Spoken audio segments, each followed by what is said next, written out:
જય હિન્દ વિદ્યાર્થી મિત્રો, હું ચેતન સર આપ સૌ વિદ્યાર્થી મિત્રોનું આરોગ્ય પાઠશાળામાં હાર્દિક સ્વાગત કરું છું. મિત્રો, આજે આપણે એનવીડીસી એટલે કે national vector borne disease control programme અંતર્ગત આવતા ખૂબ જ અગત્યના ટોપિક એવા જાપાનીઝ એન્સેફેલાઇટિસ રોગ વિશે આપણે અભ્યાસ કરીશું. તો કે જાપાનીઝ એન્સેફેલાઇટિસનો આપણે સૌપ્રથમ મિત્રો પરિચય જોઈએ. તો કે જાપાનીઝ એન્સેફેલાઇટિસ એક ગંભીર વાયરસ જનિત રોગ છે જે ક્યુલેક્સ મચ્છર દ્વારા પ્રસારણ થાય છે. આ જાપાનીઝ એન્સેફેલાઇટિસ એ મજ્જસ્થ ચેતાતંત્ર ઉપર અસર કરે છે, જેના લીધે ગંભીર સમસ્યાઓ અને અંતમાં મૃત્યુનું કારણ બને છે. આ રોગમાં કોઈ વિશિષ્ટ સારવાર નથી, એટલે કે આ રોગનો વાયરસ સીધો મજ્જસ્થ ચેતાતંત્ર પર અસર કરશે અને તેના કારણે શું થશે, ગંભીર પરિસ્થિતિ ઉત્પન્ન થશે અને એમાં મૃત્યુનું પ્રમાણ પણ વધારે છે. અને આ રોગની કોઈ વિશિષ્ટ સારવાર નથી. મચ્છર કરડવાથી 50 થી 1000 લોકોમાંથી એકાદને આ રોગ થવાની શક્યતા છે. એશિયા ખંડમાં પ્રવાસી આવનાર જાપાની લોકોને જાપાનીઝ એન્સેફેલાઇટિસનો ચેપ લાગવાની શક્યતા ખૂબ જ ઓછી છે. એટલે કે જાપાની લોકો છે એમને જાપાનીઝ એન્સેફેલાઇટિસ લાગવાનો શક્યતા ખૂબ ઓછી છે.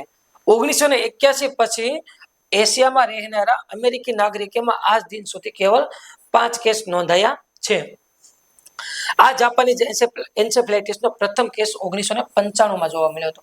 મિત્રો, પરીક્ષામાં પ્રશ્ન પૂછી શકે કે જાપાનીઝ એન્સેફેલાઇટિસનો સૌપ્રથમ કેસ કયા વર્ષમાં જોવા મળ્યો હતો? તો કે ઈસવીસન 1995 ની અંદર.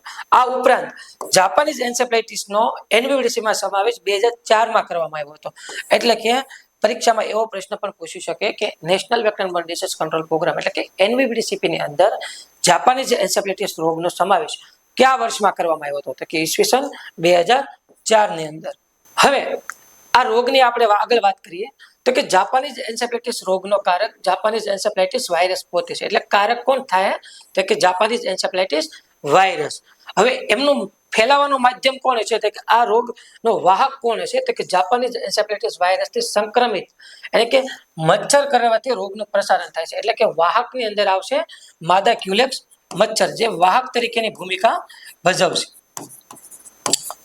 આ વાહકની આપણે વાત કરીએ તો કે જાપાનીઝ એન્સેફેલાઇટિસના વાયરસનું જીવનચક્ર ખૂબ જ જટિલ છે, જેમાં પાલતુ સુવર અને ક્યુલેક્સ મચ્છર છે. એટલે કે આ રોગ સુવર અને મચ્છર સાથે સંબંધ ધરાવે છે. ગ્રામીણ વિસ્તારમાં ચોખાના ખેતરો, પીક ફાર્મિંગ એટલે કે જ્યાં સુવરનું શું કહેવાય ઉચ્છેર કેન્દ્ર હોય, બરાબર, જે ભૂંડનું ઉચ્છેર કેન્દ્ર હોય એને આપણે પીક ફાર્મિંગ કહીશું. તેવા વિસ્તારમાં આવા પ્રકારના મચ્છરો રહે છે. આ મચ્છર કીચડ અને પાણી ભરેલા ચોખાના ખેતરો અને ચોખા રોપેલા ખેતરોમાં અને બંધિયાર પાણીમાં પ્રજનન કરી અવિરત ઉત્પત્તિ કરે છે. આપ સૌ વિદ્યાર્થી મિત્રોને ખબર છે કે માદા ક્યુલેક્સ મચ્છર ગંદા પાણી અને ચોખાના ખેતરમાં પોતાના ઈંડા મૂકી અને વસવાટ કરતા હોય છે અને એની ઉત્પત્તિ આગળ વધારતા હોય છે. હવે આ રોગની ઉદ્ભવન અવધિ કેટલી છે મિત્રો? તો કે આ રોગ કોઈ વ્યક્તિને થાય તો 6 થી 8 દિવસની અંદર આની રોગની ઉદ્ભવન અવધિ આવશે. હવે જાપાનીઝ એન્સેફેલાઇટિસનો ચેપ કોને લાગશે?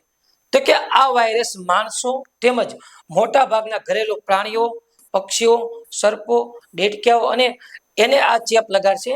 ચેપ લાગ્યા પછી વાયરસ મજ્જસ્થ ચેતાતંત્ર તેમજ કરોડરજ્જુને અસર કરશે. એનો મતલબ એવો છે મિત્રો કે આ વાયરસ માણસો છે, ઘરેલું પ્રાણીઓ છે, પક્ષીઓ છે, સાપ છે અને દેડકાને ચેપ લગાડશે. અને જો ચેપ લાગશે તો તેના મજ્જસ્થ ચેતાતંત્રને અસર કરશે અને કરોડરજ્જુને પણ અસર કરશે. હવે જો કોઈ વ્યક્તિને જાપાનીઝ એન્સેફેલાઇટિસ રોગ થયો છે તો એનામાં કયા પ્રકારના લક્ષણો અને ચિહ્નો જોવા મળશે, આપણે તેની વાત કરીએ તો કે મોટા ભાગના દર્દીઓમાં બહુ જ ઓછા ચિહ્નો અને અથવા કોઈ ચિહ્ન લક્ષણ દેખાતું જ નથી.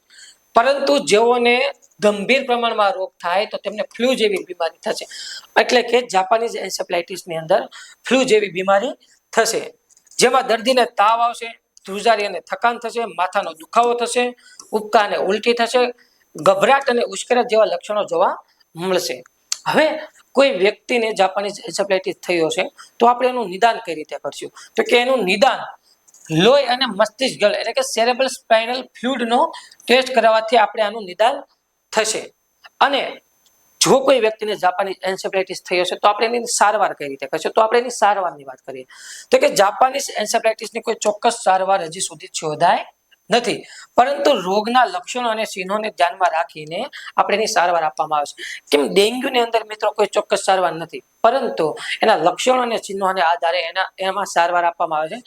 તેવી રીતે જાપાનીઝ એન્સેફ્લાઇટિસની અંદર પણ કોઈ ચોક્કસ સારવાર નથી, પરંતુ એના લક્ષણો ફ્લૂ જેવા હોય છે, એટલે ફ્લૂ જેવી એની સારવાર આપવામાં આવે છે. જો આ બીમારી એટલે કોઈ વ્યક્તિમાં આ બીમારી વધવાથી મગજમાં ગંભીરપણે રોગનું પ્રમાણ ફેલાય છે તો 30% કેસોમાં પ્રાણઘાતક સાબિત થાય છે. એટલે કે જો કોઈની અંદર આ લક્ષણો જોવા મળે તો 30%માં ગંભીર સ્વરૂપ ધારણ કરશે, અને બાકી રહી જતા અને જીવી જતા દર્દીઓમાં 30% ને લકવો થશે અને મગજની ગંભીર બીમારીનો સામનો કરવો પડશે. એટલે કે જો કોઈ વ્યક્તિને જાપાનીઝ એન્સેફ્લાઇટિસ થશે તો એવા 30% ને ખૂબ ઘાતક સાબિત થશે, અને જો એમાંથી કોઈ બચી જશે તો એને શું થશે કે લકવા જેવી પરિસ્થિતિ ઉદ્ભવી શકશે. તો આ તો મિત્રો આપણો સંપૂર્ણ જાપાનીઝ એન્સેફ્લાઇટિસ.